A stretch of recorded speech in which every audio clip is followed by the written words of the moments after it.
We are following a new trial out of Texas for the teen lover's kill grandmother murder trial, where on trial is an 18-year-old Uriah Urick and a 17-year-old Tammy King, both accused of robbing and murdering a grandmother earlier this year. King's grandmother, the girls, 61-year-old Tammy King was her name. She was found dead in her home during a welfare check. They've separated these two, so the boy in the teen lover combo is on trial first. So let's go back into the courtroom now. The state's next witness is just taking the stand, an acquaintance of both of the co-defendants. Let's go in. State and spell your name for the record. I'm Rico Gurrusquieta. Do you need that spelled? I would love that spelled, please.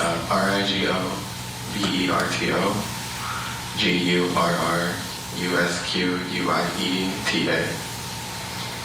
And because I don't have as good a pronunciation of you as you, is it all right if I call you Rico? Okay.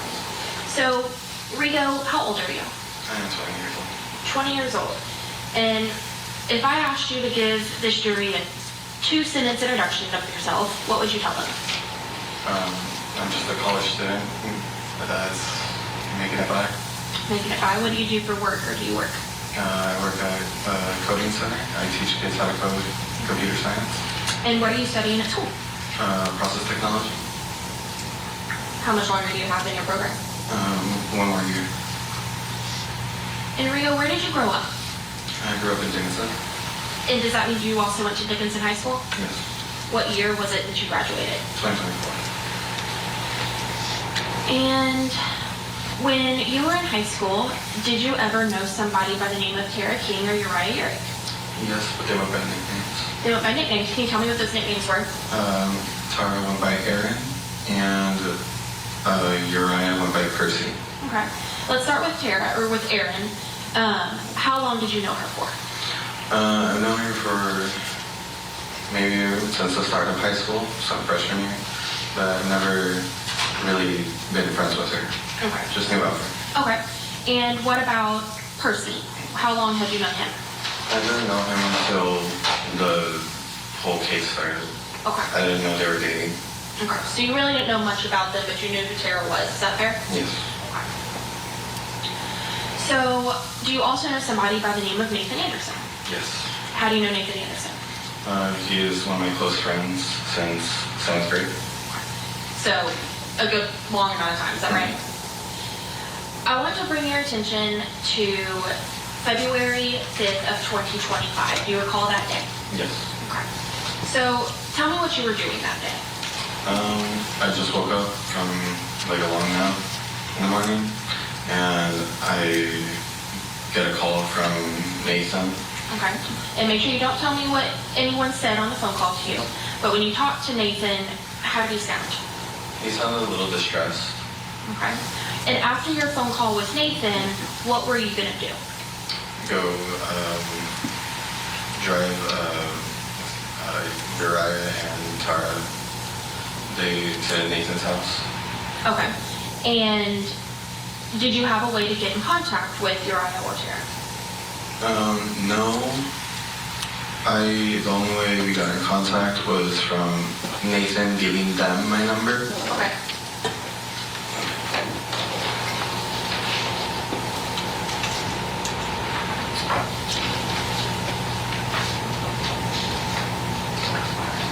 And your may I approach?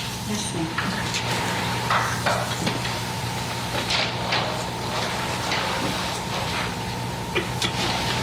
I'm approaching you with what's been temporarily marked as State's Exhibit 16.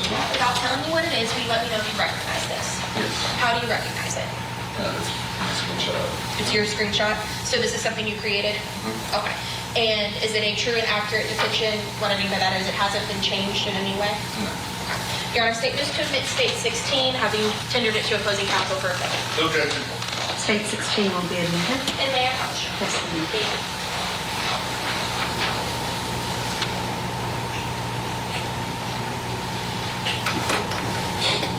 All right, here we go. I am showing you what's been marked as States 16.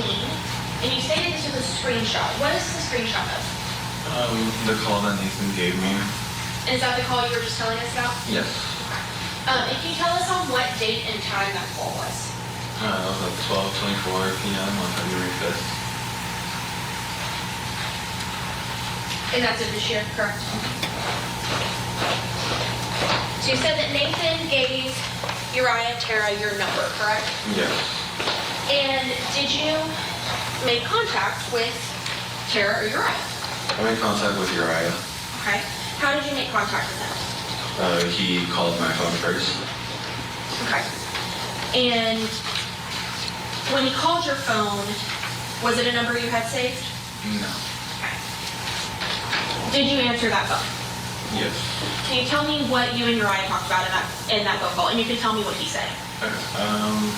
So he called me first. He asked if I was Rico, and I said yes. He said that he needed a ride to Nathan's house. And I was like, I just said, okay, yeah, I can give you that ride. And he also asked if I can stay on the phone the whole time. When he asked if you could stay on the phone that whole time, was that normal to you, odd to you? What did you think? It was pretty odd to me. Okay. And while he's talking to you, how does he sound? He sounded a little distressed, but it seems like he tried to be calm through most of it. Okay. And so he asked you to stay on the phone the whole time. What happens next? I get in my car, and I started driving to the address that he gave me. Okay. And do you recall what that address was? Not really. I think it was somewhere on 15th Street. Okay. In what city? In San Leon. Or Baycliff. Baycliff. Okay. And do you know what county and state that's in? Galveston County. And it sounds silly, but what state? Texas. Uriah, may I approach you? Yes, ma'am.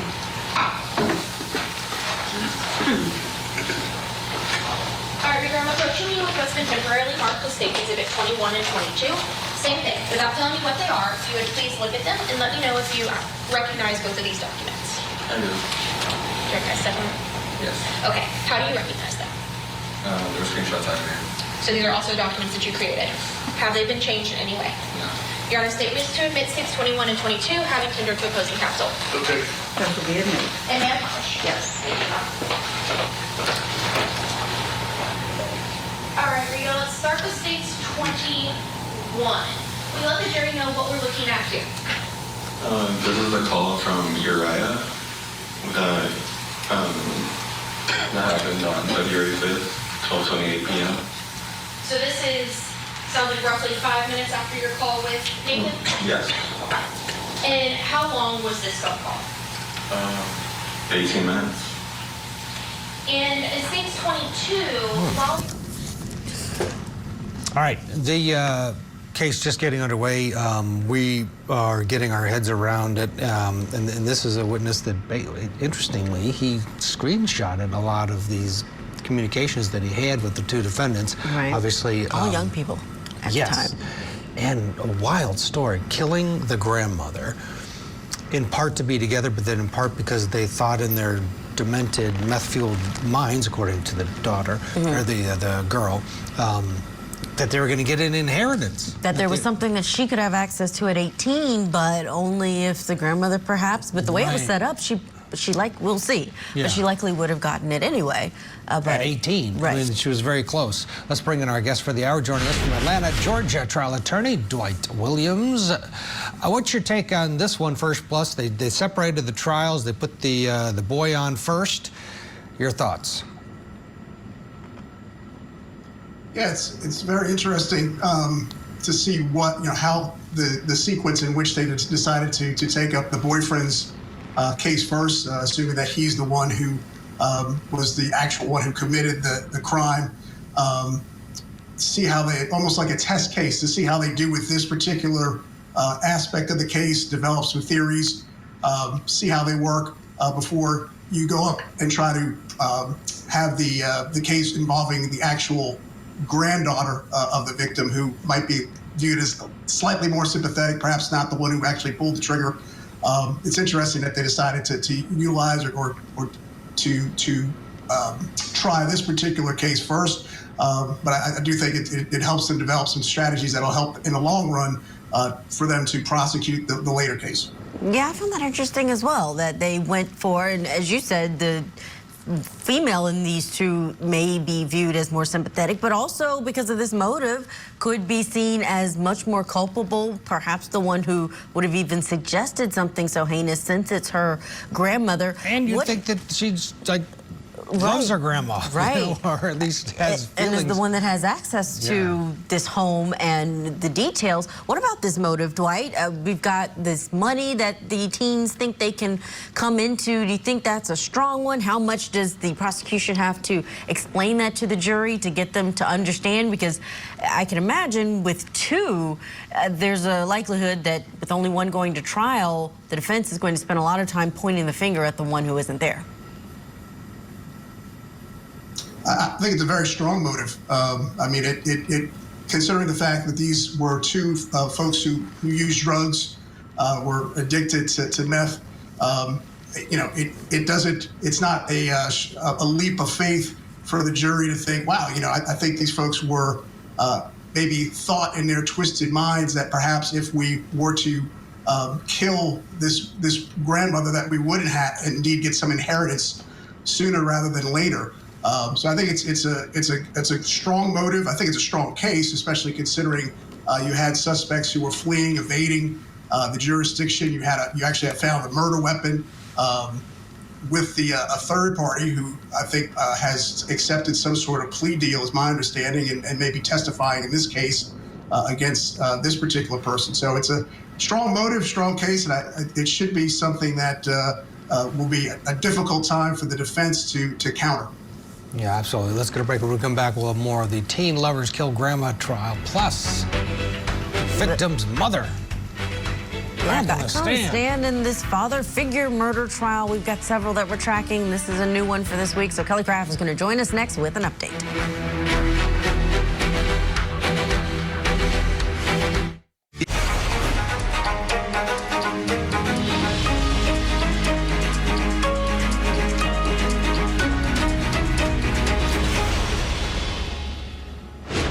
Welcome back to Court TV Live, along with Julia Janae. I'm Ted Rollins. We're going to turn our attention briefly to the state of Colorado, where it is day 3 of testimony in another live trial we're monitoring at Court TV. We're calling this one the father figure murder trial. And the defendant is Darren Thrail-Kill. He's charged with first-degree murder in the death of his girlfriend's 6-year-old son. Prosecutors say that he strangled the trial after, quote, reaching his breaking point, while the defense team on the other side claims that the boy died from a combination of pneumonia and asthma. Here with the latest is Court TV legal correspondent Kelly Craft. Mom back on the stand today in Colorado. Fill us in. Hey there, Ted and Julia. So testimony just resumed a short time ago, just minutes ago. In fact, the mother continuing her testimony. She began talking yesterday when she took the stand, but just a few minutes ago, she was describing her relationship with her little boy and how she loved to watch him grow, how he was creative. He was also fun. But she testified to how they differed, her and the defendant there, how they differed in regard to the discipline of the child. Let's go ahead and play some testimony. This is from yesterday, and she was talking about situations about her son being lactose intolerant and things that would happen in regard to that. Let's play a little bit of her testimony. In the days leading up to July 2nd of 2016, did Martin have any breathing issues? No. Was he having any coughing issues? No. You said he didn't have any breathing issues. He didn't have any coughing issues. How about wheezing? Just when it was dusty or grass clippings or something like that. How about in the days leading up to July 2nd of 2016? I don't remember him using it.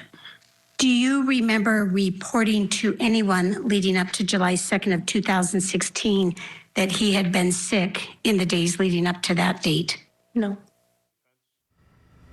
So what you were hearing there is just some testimony about maybe some issues that the child was having throughout the course of his very short life. And she also did testify about how he would be lactose intolerant and how, although he still loved having yogurt and milk, and so they would let him have it, but because he would have that and being lactose intolerant, he would have a lot of accidents, and then he would get punished, and then he would never understand what he was doing wrong. So just sad to hear the testimony in general and what this little boy was going through. Ted and Julia. Yeah, really sad, Kelly. And I'd imagine that the medical examiner's report is going to be huge in a case like this. Do we know yet what the cause and manner of death is? So we did hear, Julia, some testimony about this already. And of course, defense's whole strategy here is to put some reasonable doubt in the minds of the jury as to how the young boy died. Defense counsel really has been clear throughout this case that they believe that he died of natural causes from asthma, some symptoms that he was having from asthma, as well as pneumonia. But the prosecution and the medical examiner was clear on the stand that he died from strangulation. Let's go ahead and play a clip from the medical examiner's testimony. So this shows kind of that first layer of muscle in Martin's neck right under the skin, right? Yes. This is the sternocleidoid mastoid muscles, is that right? There's one on each side, yes. So we have the white in the center, and then those muscles are on either side, right? Yes. And you took this photo as what you would call a negative finding, right? Correct. Meaning that you didn't note any hemorrhages in this photo, right? He does not have any hemorrhages in this photo, correct. You didn't find any evidence that you thought may contribute to a strangulation finding in this photo, correct? Correct. There's no injuries in this photo. So the testimony again just resumed a short time ago. We're going to continue to follow it. Mother is on the stand. Currently, she's going to be on the stand for quite some time. Ted and Julia? All right, Kelly Craft, thank you. We'll continue to monitor that case out of Colorado with the help of Kelly throughout the day. We'll get a break. When we come back, we'll head back to Texas. Our next live trial, our newest one. 2 teenagers kill grandma, according to the prosecution. It's Texas versus Uriah Urick when we return. Covering the country's biggest trials before we bring you inside the courtroom. Plus, the true crime cases you want to know more about in our daily spotlight. Opening statements with Julie Grant. Mornings at 8/7 Central on Court TV. Sunday nights on Court TV. Join us for a night of food, friends, and our favorite legal dramas. It's Order in the Court. And this week, we're binge watching Bull. Sundays on Court TV.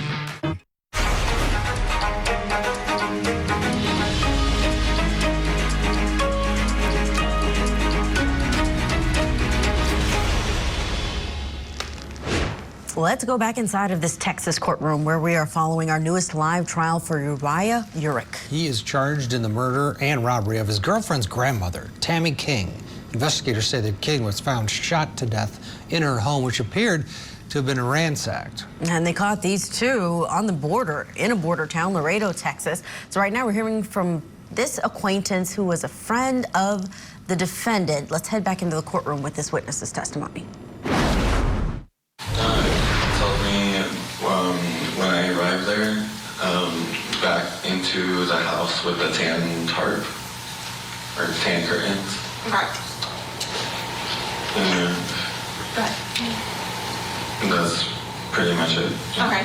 Does he tell you at this point, does he tell you any reason why they need to ride? Oh yeah, they said that they were trying to get away from their crazy grandma, that she was controlling. Okay. Just crazy overall. Okay. And once you arrived at the house, tell me what you did. I backed up into the driveway, like they told me. And when I backed up into the driveway, they quickly got out of the tan curtains and told me to open the trunk. And I opened the trunk, and that's when they put their bags inside the car.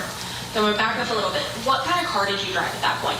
Nissan Altima, 2014. What color? Black. Your Honor, may I publish States 15? Yes, ma'am.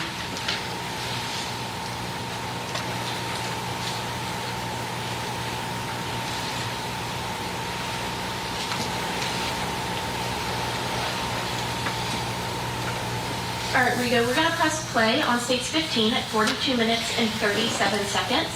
Will you please tell us when or if you see your vehicle?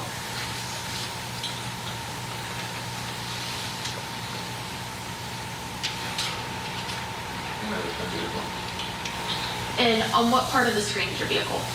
On the right side. Okay. And what are you doing in the video? I'm backing up into the driveway.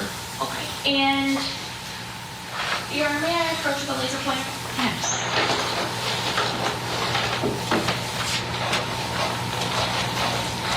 There we go. I'm going to hand you a laser pointer. Make sure we don't shoot a corner in the eye. It's going to be this button. Choose that button, and then can you show us first where your vehicle is? Okay. And you said that you were told to back into the driveway with the brown tarp, correct? Yes. And can you use that laser pointer and show us what, if you can see that tarp in the video? Right there. And could you tell what was behind that brown tarp or what it was? I couldn't really tell what was behind it, other than it was really dark, and that's where they came out of. Okay, and when you say they, who came out of the brown tarp? Both Uriah and Aaron. Okay. Yeah, Tara. And just so we're all clear, Aaron and Tara are the same person, yeah. And Percy and Uriah are the same person. Mm-hmm. Okay. So, the person that you know as Uriah or Percy, do you see him in the courtroom today? Yes. Could you please tell me where he's seated and an item of clothing he's wearing? Right there with a blue collar. So blue collar, when you said right there, are you pointing to your left? Yes. Your Honor, may the record reflect this witness has identified the defendant. Thank you, Your Honor. So you stated that you popped open your trunk and they put their bags in, is that correct? Yes. Can you tell me what you observed about their bags or what they have? It looked like it was in a gun bag. Okay, and what do you mean by a gun bag? It was shaped like in a gun shape. Okay. And what happened, what, if anything, happened next? They got into my car and told me to go drive. Where were you driving to?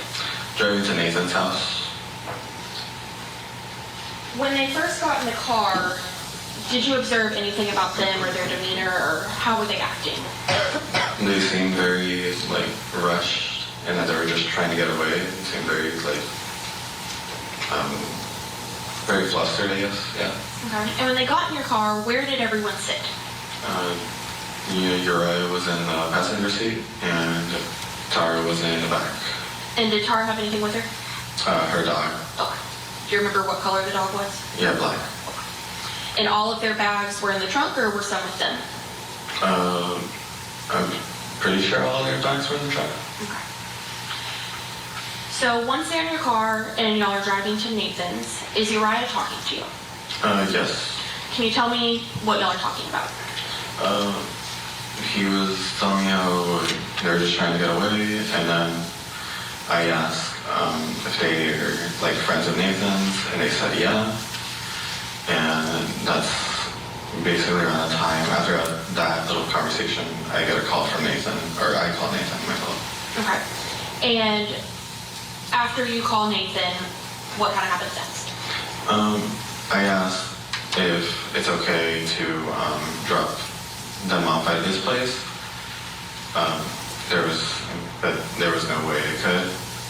And when you say his place, we're still talking about going to Nathan's house? Yes. Okay. So you said there's no way y'all could go to Nathan's, correct? Yes. What happens next? I just started driving down. Up until the freeway, and I go north towards the Houston area. But that's around the time when Uriah and Tara are trying to find a place to stay. Okay, and what are you hearing from Uriah? Uriah was pretty mad, but Tara was texting people around, trying to see who can give him a place to stay. Okay. And while Tara's doing that, do you and Uriah talk anymore, or does he make any phone calls, or what happens next? He makes a few phone calls. He is talking to me about if I smoke or not. I don't. And then he does call one person, and they do allow him like a place to stay. Okay. And while Uriah is making these phone calls, is he doing anything? Does he have anything in his hands, or what's kind of he doing? He doesn't have really anything in his hands up until there was another call that was made from someone else, and I think they were asked, it was something about money. Okay. But that's when he pulls out like a big stack of cash. Okay. When you say a big stack of cash, can you kind of explain what you mean? What could you see? Just, he pulls out like a bag and it's just this big, just, like on his lap. And he just had a stack of cash and talking to someone on the phone. What was he saying to the person on the phone? I think something about paying him back. Okay. Was he saying anything about the money? No. Okay. And did you have any idea where the money came from? No, I have no idea. Okay. You said that one of the phone calls, they ultimately found someone that they could go to, correct? Yes. And where was it that they could go to? I'm not sure of the person, but they settled on the person's workplace. Okay. Do you recall where that was? It was in Pearland, right in front of the Pearland High School, Energy Metals Inc. Your Honor, may I touch again? Rico, I'm approaching you with what's been marked as page 23. Same question. Go ahead and take a look at it. Don't tell me what it is, but let me know if you recognize it. I recognize it. And how do you recognize it? It's from my phone. Is it another screenshot you made? Yes. Has it been changed or altered in any way? No. Your Honor, State moves to admit State's Exhibit 23, having tendered to opposing counsel. 23 will be admitted. And may I publish? Yes, please. We're hitting the pause button on this testimony to bring in our analyst, trial attorney Dwight Williams, still with us. Dwight, when you have a witness like this on the stand, how do you handle them? This is someone who doesn't seem to be very, I don't want to say forthcoming. I'm not saying that he's being cagey at all, but it just seems like it's a little bit difficult to draw out all the information that they need in the way that they need the jury to hear it, but it is important. Yeah, he's a good witness. He seemingly has no skin in the game in terms of, he's not on one side or the other. He was just someone who was kind of drawn into the situation. He confirms that almost everything that happened on that videotape is able to give some insight as to what's going on. But it is tough to draw this information from him.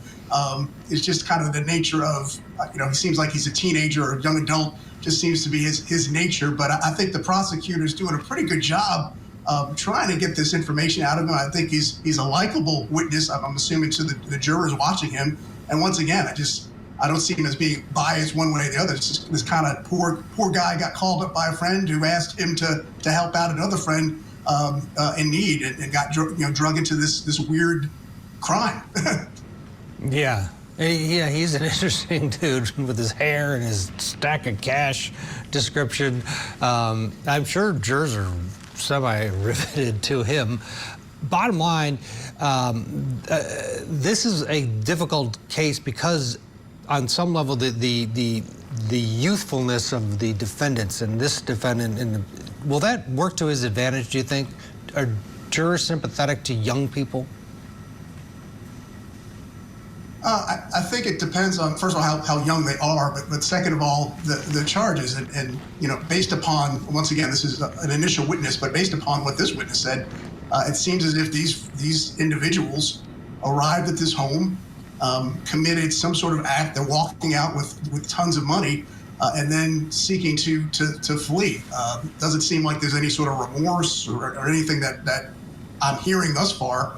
So I think just based upon the apparent ages, I think they're going to be not the most sympathetic to this particular defendant. Yeah, Dwight Williams, trial attorney in Atlanta, Georgia. Thank you so much for joining us for your analysis this hour. We've got to get to a break. When we come back, more after this.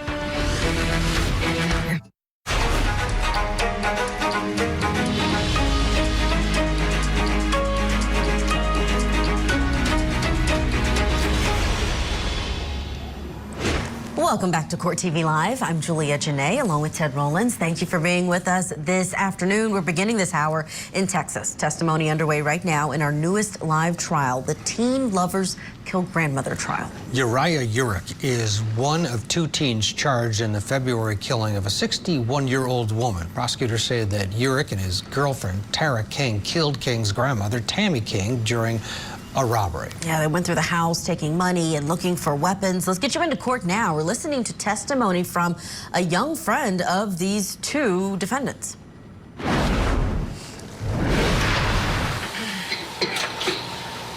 right, Rico, this is stage 23. Is that your name we see at the top? Yes. Okay. And then can you tell us kind of what we're looking at? What is this a screenshot of? These are the directions to energy metals. And is that, sorry, go ahead. And also, if you see down there, it's 15th Street. That, this part right here? Yes. Okay. That's their location. Okay. So this is, what application is this from? From Apple Maps. So is this your driving that day of February 5th? Yes.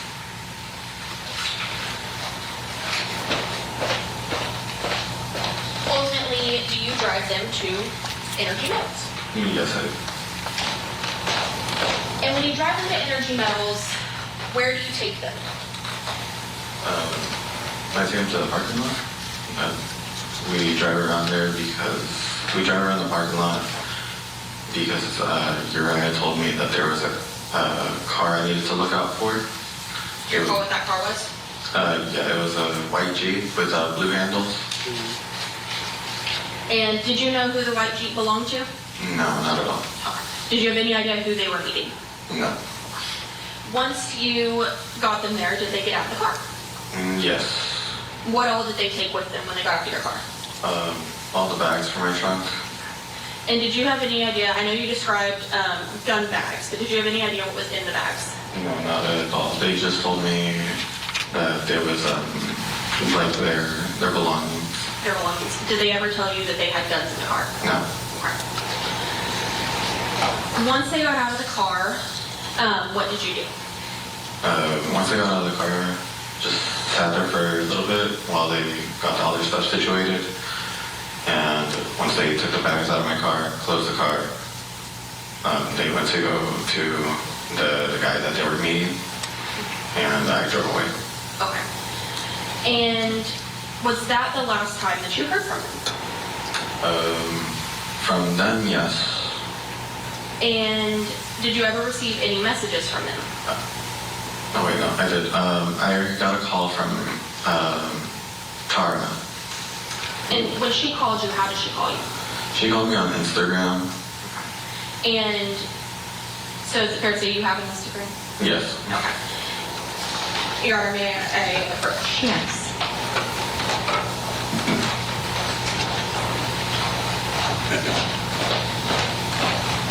All right, we go. Same set of questions. I'm going to hand you what's been marked as states 18, 19, and 20.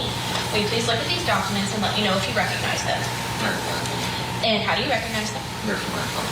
Are they more screenshots you've created? Have they been changed or altered in any way? No. Okay. Other than the sticker that's on there? Yeah. Okay. Your Honor, statements to admit states 18 through 20 having tendered to opposing counsel. Okay. Those will be admitted.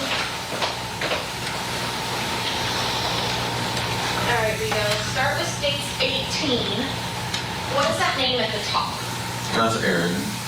And what is the name under Aaron? South Park email. And imagine none of us know how Instagram works. Can you tell us what those two names are, what they mean? They're just her nickname and her username for the app. So on the app, you have both a nickname and a username? Yes. Which one would be which? The nickname is the top one, and the username is the bottom one. So Tara's username would be South Park Emo, and her nickname would be Aaron with a star. Yes. Okay. Now, on this screenshot, what side would be you, and what side would be Tara? I'm the pink side. The pink side where it says, yeah, thank you? Mm-hmm. Okay. And she would be the left side. Mm-hmm. Can you tell us, so after the you're welcome, what time are the next messages you get from her? 4:26 a.m. And so what day is that? I think February 6th. So the day after you dropped them off? Okay. And can you go ahead and read us those top 2 messages? It's just, yeah, thank you, and you're welcome.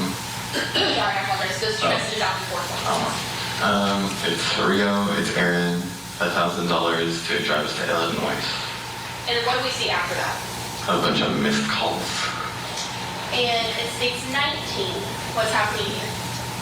More missed calls with a few texts and just more missed calls. After those, so at this point on Thursday, do you have any idea of what's going on other than what they told you?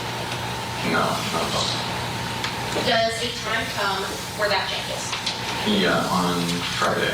Okay. What happens on Friday? I get a text from my friends, and they send me a screenshot that these two kids are like missing, and there's a deceased woman inside the house. Okay. And where was that post made? I think on Facebook. And once you saw that, what did you do? Immediately called the authorities. Okay. Did you send that screenshot to Aaron as well? No. The screenshot is actually from one of my friends. Okay. So this got sent to Tara. This message is sent to Tara. Yes. Okay. And so, and is this the Facebook post that you saw? Yes. Okay.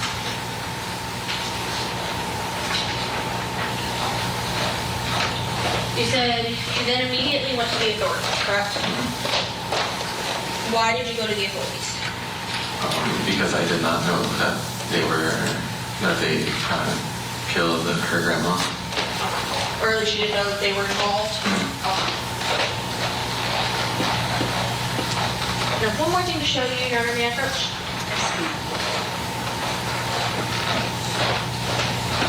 There we go, showing you what's been marked as State 17. Do you recognize this document? Yes. How do you recognize it? It's from my phone. Is it another screenshot? Yes. And is it a true and accurate depiction? It hasn't been changed? Your Honor, move to admit State 17. How do you consider the voting counsel? Objection. Very much. I think State 17 will be. And may I publish? Yes, please. In State 17, Rico, what are we looking at? This was $20 from Nathan on Wednesday, because he also said that... Make sure you don't tell me what Nathan said. Why did Nathan send you $20? He sent me $20 for gas money. Okay. Why was he giving you money for gas money? To drive them. And that was also on Wednesday? Yes. So once you saw that Facebook post and you alerted the authorities, did you tell the police everything that you had told the jury here today? Yes. And did you give the police all these screenshots that we've shown the jury today? Yes. After you contacted the authorities, did you have any more communication with Uriah or Tara? No, not at all. I'll pass this witness, Your Honor. Thank you. Sir, my name is Bill Agnew, and I represent Uriah, who's sitting here to my right. You say you didn't really know either Tara or Uriah very well? No, not at all. So no ideas like their family background, anything like that? No. Okay. I'll pass the witness. Thank you, Your Honor. You may step down.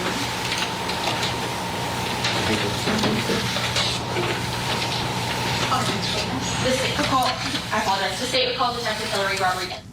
Okay, no cross. Didn't use the opportunity to bounce anything off of him. Interesting question, though. You don't know anything about the family background. That could be where they go when they get to closing arguments, separating these two and pointing the finger at Tara.